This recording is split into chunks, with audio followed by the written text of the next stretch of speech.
Hi everyone, it's Emily. I am making this video at the suggestion of my team.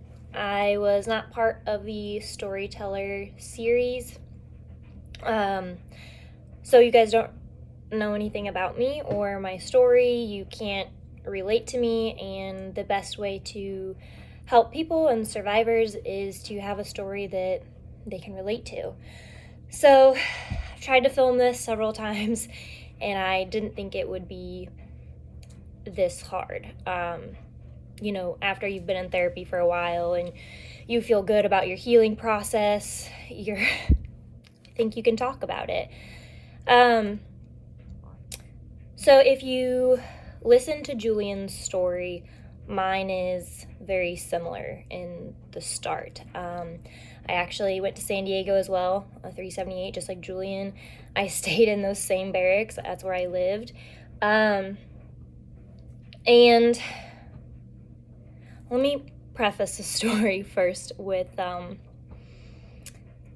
of where my mindset was at when I enlisted. So, backstory for me, I was molested at a pretty young age, like 4 to 5, and I didn't remember that. I had repressed memories that started coming out probably like 16, 17, and I started dating my first boyfriend at 17, and he was awful. Like 1 week into dating him, I knew I didn't want to date him anymore. So when I went to go break up with him, he freaked out, threatened to kill me, kill my family, kill himself, and he was crazy enough that I believed him. So instead of breaking up with him, I dated him for a year. Crazy, right? So I did a lot of things that I'm not proud of, that I wish I never would have done to keep the peace with him, because he was very abusive emotionally, sometimes physically. So I would do a lot of things that I didn't want to do. And he would used to call me at like 2, 3 in the morning accusing me of cheating on him, but I'm sleeping, okay? Like, I was never a party animal. I worked full-time from a very young age. I didn't have time. I didn't want to party. Like, there was nothing about that to me that sounded fun. In all reality, he was the one who was out, cheating on me. So, I didn't even go to high school. I was homeschooled, but everybody at high school knew about me, and it sucked.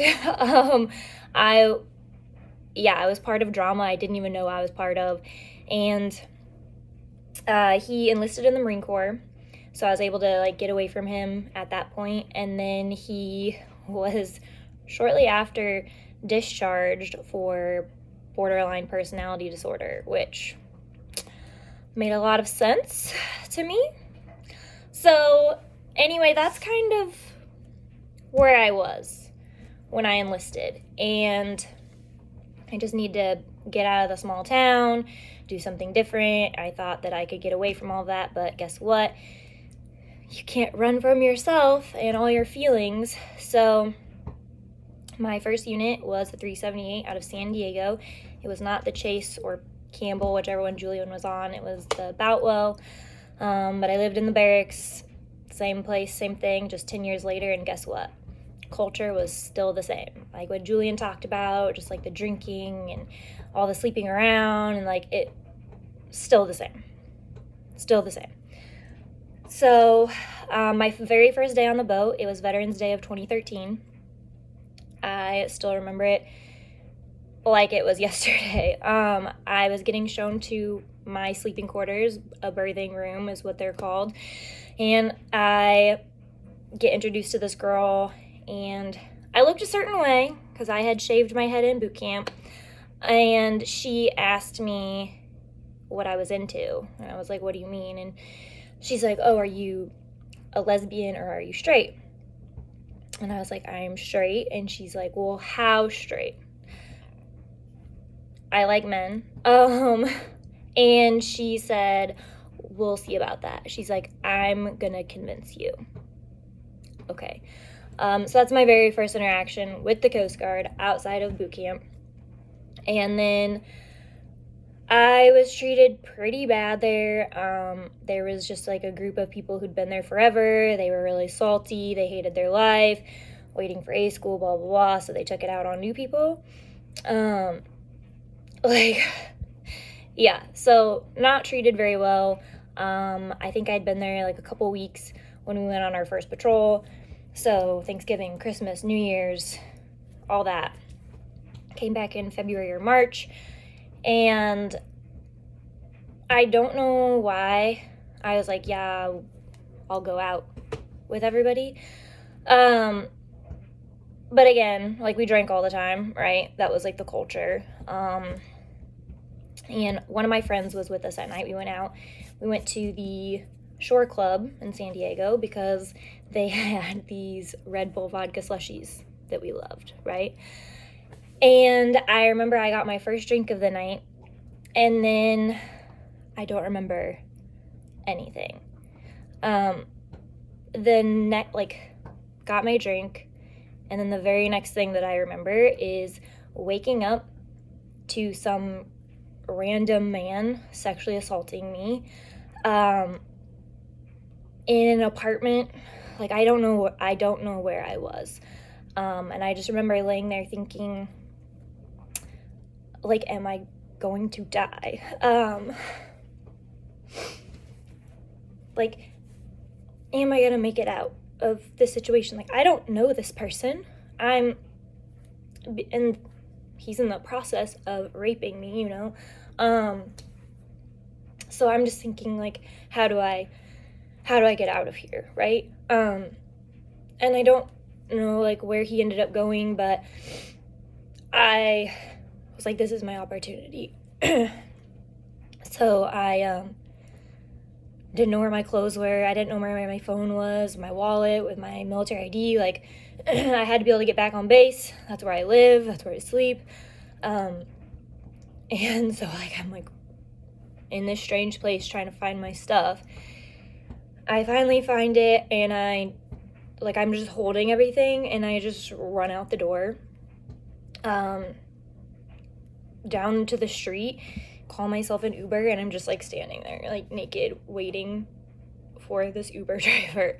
And he pulled up, and I was like, can you just stay with me while I, like, get dressed? So sorry to the Uber driver for putting you through that. But I, like, tracked down where my friend was. I was like, where are you? She had gone to my BM3's house, which is where we had started. Like, we all met there, and then we went to the Shore Club.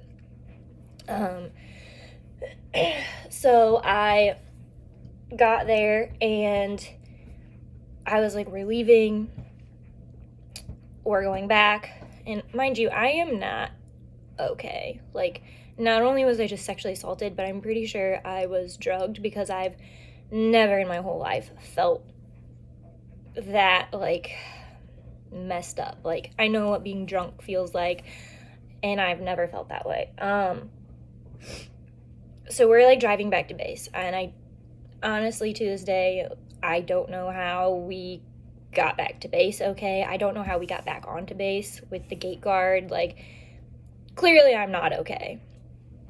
And I, like, tell my best friend, like, everything that happened, and she's like, it's okay, like, I'll take care of you. She's like, just stay with me tonight, and in the morning we'll go to Planned Parenthood. And I was like, okay.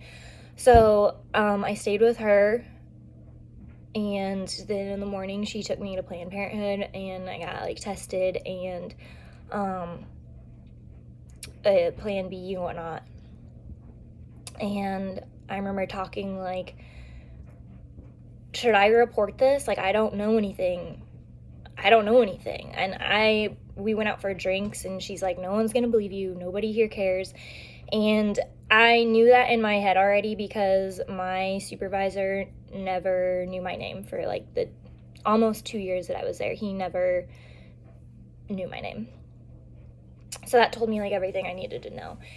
And then I didn't know this, but people who have been sexually assaulted typically go one of two ways. They either write sex off completely or they become hypersexual.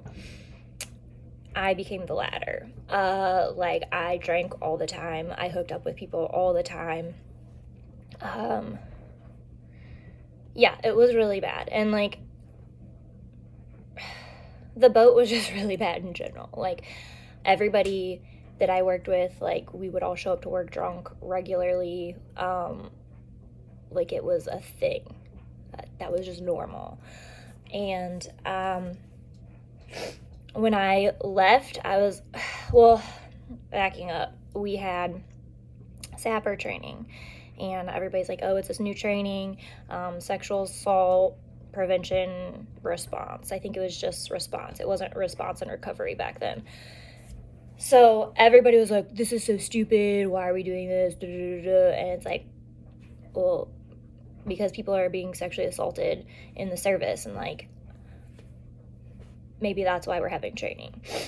But I just remember being so distrustful that I was like, I'm not going to tell these people. I don't want to talk to these people. Like, I'm fine. So anyway, I was not fine. I was sexually assaulted like 2 more times, not in San Diego, but throughout my Coast Guard career. And I remember I had gotten a new OIC at my first small boat station. My first OIC was also horrible to me, like called me names all the time. But when higher ups were there, he would be like super proud of me, like, she's my only female BM3, she's a coxswain, like, we're so proud of her, da da da da da. And then when it was just him in charge of the unit, it was back to just like treating me horribly. And that was okay. So I remember I got a new OIC, and I don't know what made him say it, but we were talking in his office one day, and he was like, have you ever thought about going to therapy? And I was like, what? No, like, that's so weird. Like, why are you saying that? I'm fine. And I wasn't. We know I wasn't fine. And I just thought that I didn't need therapy. Like, therapy was for people who had been through some, like, horrible things. Like, I didn't have it that bad. Like, there are worse things out there happening, right? And I just kind of laughed it off. And then I met up with my best friend from my childhood. We're still friends to this day, so, like, 30 years of friendship. And I met her for a Lorde concert, and we were at dinner, and we were just talking, you know. She was like, maybe you should go to therapy. So I was like, man, I must not be hiding it very well. I must not be managing it very well, right? So I was married to my ex-husband at this point, and I started going to therapy. And I remember just, like, kind of my first time, before I went, my brother had told me, like, just be honest, you know? Like, if you want this to work, if you want the therapy to be effective, like, you have to be honest about your experience and about everything, right? So I went in there and I just unleashed everything. And I think it's pretty bad when your therapist is, like, shocked, right? So I started going to therapy. This was probably like 2018.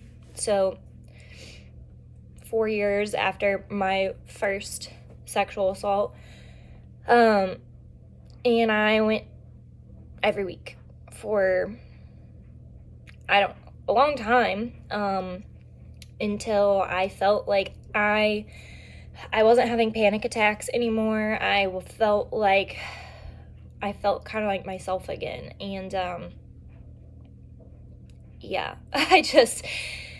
so I've been to therapy off and on since then. PCS season or like divorce or whatever, like I've contacted a therapist and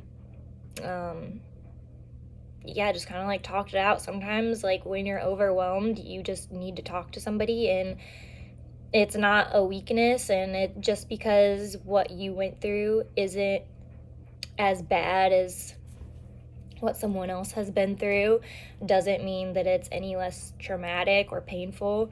We all have our own lived experience, and it's hard. And sometimes you just need to talk to somebody, and that's okay.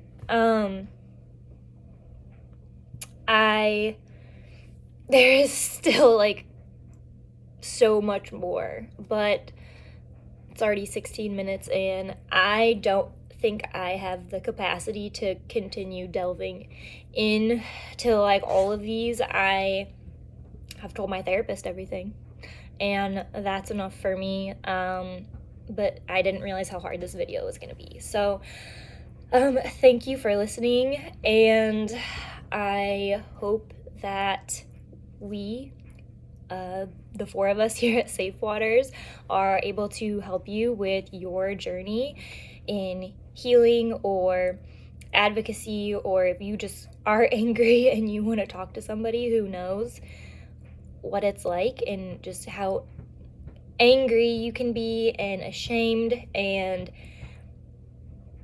like convince yourself that it was your fault because you were drinking or whatever. But like, these are criminals and these are predators, and it doesn't matter if alcohol is involved or not, or like, they're gonna find a way to do this to you. And that's what's scary, because it's not your fault. It's not your fault. Like, that's what you need to know out of all of this. It's not your fault, and there are people out there who can help you and understand you, and yeah, let us know how we can help.